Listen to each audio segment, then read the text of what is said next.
LSU loses 20-9 to Alabama in Tuscaloosa on Saturday. This one's pretty simple to break down, candidly. You look at LSU defensively in this game. You hold Alabama to 20 points. That's the fewest the Tide has scored against anybody outside of ULM all season.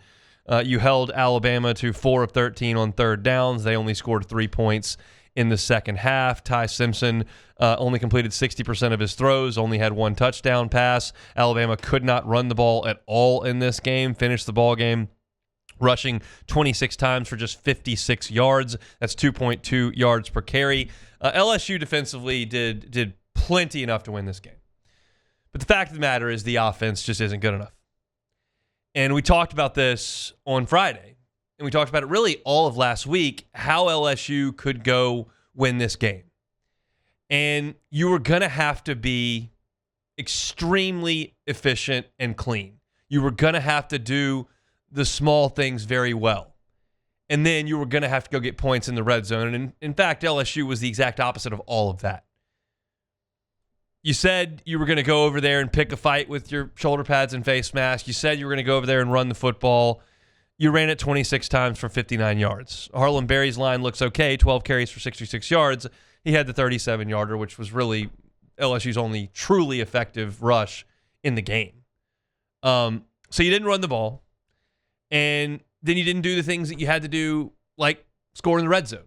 We mentioned all last week, gave it as my key to the victory on the pregame show, did a whole segment on it last week. Like, you have to be better in the red zone offensively. You got into the red zone 4 times on offense. You had a missed chip shot field goal and then 3 field goals. You didn't score a touchdown. You'll never win doing that. You can't. And 2 of the red zone offensive possessions ended up in long field goal attempts because you backed way up out of there with penalties and sacks and negative plays. Your red zone efficiency was just awful, and it had to be really, really good. Other issues that you ran into in this game. You line up to go for a 4th down and 1. You jump off sides. Got a punt. You have Trey'Dez Green wide open on a 3rd down play, and you hit him right in the hands, and he drops it. Your field goal kicker can't do the things that he needs to do early in the game to set the tone on that first drive. Like, just very simple things. Don't jump off sides. Catch the football when it's right in your hands. Make a chip shot field goal. LSU is going to have to do all of this well. And the offense did almost none of it well.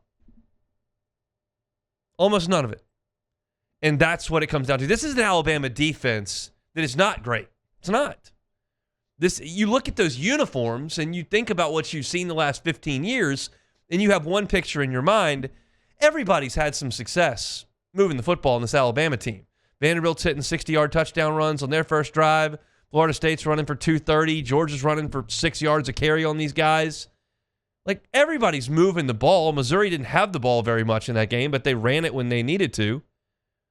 And LSU was just essentially inept. You look at the total yardage in this game, and LSU was 173 passing and under 60 rushing. In terms of your total offense in this game, 232. And you won time of possession. That's another thing that we wanted to talk about last week. Of like, hey, you got to go out there and control time of possession in this game with the ground game. And LSU won time of possession. Won it by about 3 minutes. But you weren't effective when you had the ball. And I thought LSU did some things differently in this game. Early on, very, very obvious. You're going to move the pocket a little bit. Get Garrett Nussmeier moving, help the offensive tackles, make the pass rush a little bit less effective, cut down half the field, and let's go. And they did that well. Garrett Nussmeier threw the ball well on the run a couple times. That looked good. You didn't have as many RPOs. I know Matt Flynn has talked about that a ton on the morning show. There weren't as many of those. You got under center. You ran play action from under center. There were some things LSU tried to do differently, but ultimately, it's not good enough. You're not explosive. Did not create explosive plays in the game. You look at the big play numbers. Alabama did some of that. Gains of 15 plus. They had 7 of them. LSU did not have a play in the game over 20 yards. Bama had 1, 2, 3, 4, 5, 6. LSU had none. So you're not explosive. You're not consistent on the ground. And you basically limit yourself offensively to just short passing game. That's kind of what you are. Just a lot of screens.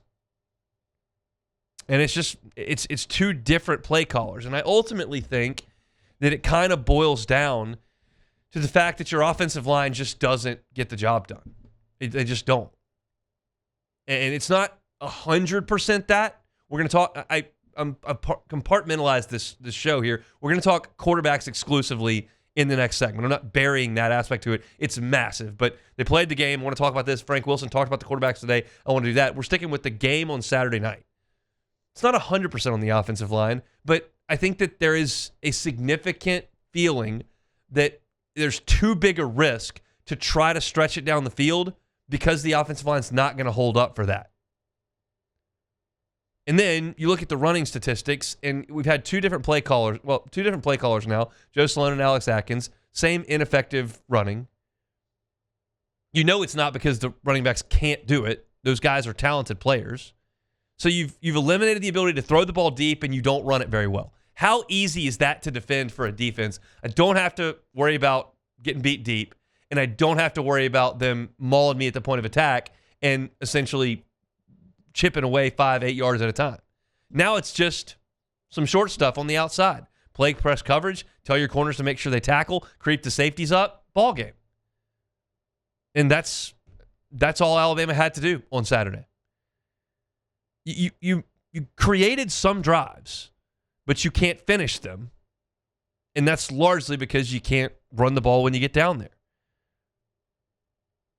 It's incredibly frustrating. It's really is surprising to me. We talked about all August, hey, this thing could come apart if the offensive line really struggles. And we're out there, and they can't block Bernard Gooden, and the sacks are piling up, and the running game's not good except for one play a day. They break a long one. And I said, if this thing goes really south, it's probably because the offensive line's not good, and I guess that did happen.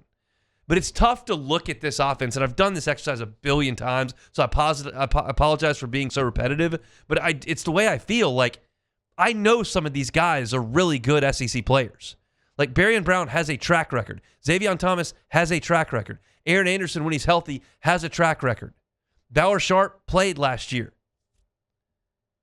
Caden Durham had some big games last year. Harlan Berry's had some big games this year. Trey'Daz Green, we know, is a matchup problem. Garrett Nussmeier threw for 4,000 yards last year. And it just doesn't work. And I can't look beyond what they do up front. Maybe that's unfair. Maybe somebody who's got a deeper knowledge of what goes on in the X's and O's can more adequately relay this. But every single team, all of them, 100% of the Power 4 teams that Alabama played this year did a better job than LSU offensively. 100%. Vanderbilt, Missouri, Tennessee, Georgia, Florida State, everyone is more effective than that. And that's hard for me to reconcile because I'm confident that all of those teams don't have significantly better players than LSU. How else am I supposed to say that? Everyone is better than you against that team. That's hard to swallow. And everyone's going to try to pin blame, and you'll hear offensive line, you'll hear Joe Sloan, you'll hear Garrett Nussmeier, you'll hear Brian Kelly, you'll hear all of it. And nobody's blameless here. But as a collective, as a unit, this group that continues to go out week after week after week and cannot crack 25 points in an era of college football where points for a lot of teams seem pretty easy to come by is still, in the big picture, pretty stunning. When you look at the collection of athletes LSU has on the outside. It's pretty stunning. Hey, thanks for watching Hunt on LSU. Before you get out of here, do us a couple of favors. Hit that like button, leave your comments below, and subscribe to the channel for all your Fighting Tiger football talk. See you next time.